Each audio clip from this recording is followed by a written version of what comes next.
অমর একুশে গ্রন্থমেলায় শিশু প্রহর নিয়েই ছোটদের সবচেয়ে বেশি আগ্রহ।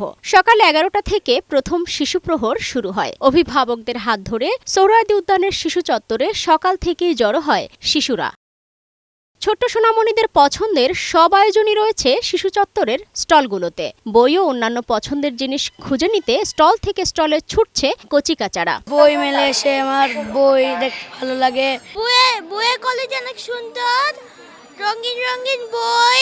আমার মা বাবার সাথে এসেছি, আমার বই মেলা অনেক ভালো লাগে। শিশুদের আনন্দ উচ্ছ্বসিত করে বাবা মাকেও। ছুটির দিনগুলোতে সুযোগ পেলেই প্রিয় সন্তানকে নিয়ে বইমেলায় ছুটে আসেন তারা।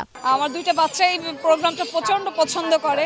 গল্পের বইগুলো দেখতেছে, যারা ছোট একবারে ছোট তারা আদর্শ লিপিগুলো দেখতেছে, মানে যেগুলো তাদের জন্য প্রয়োজন সেই বইগুলো তাই এবার দেখছি বাচ্চাদের প্রতি অনেক আগ্রহ।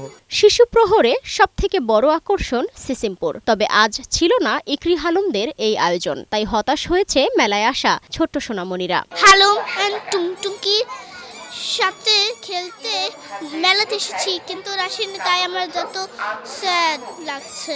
কিছু নাই, এখনো পর্যন্ত আমরা সঠিকভাবে বলতে পারছি না, যেহেতু আজকে প্রথম শিশু প্রহর আগামীতে আসবে কিনা তাও আমরা জানি না। বইমেলা মানে বইয়ের সাথে বইপ্রেমীদের আড্ডা, আর বইমেলার শুক্র শনিবার মানে শিশু প্রহর, আর শিশু প্রহর মানে শিশুদের সাথে বইয়ের আড্ডা। আজ এবারের বইমেলার প্রথম শিশু প্রহর সকাল 11টায় শুরু হয়েছে, শেষ হবে দুপুর 1টায়। তাই সকাল থেকেই বইয়ের সাথে আড্ডা শুরু হয়েছে ছোট্ট সোনামণিদের। তবে এবারের বইমেলায় নেই সিসিমপুর, তাই মন ভেঙেছে অনেক সোনামণির। বইমেলা থেকে সালমা জাহান মুক্তা।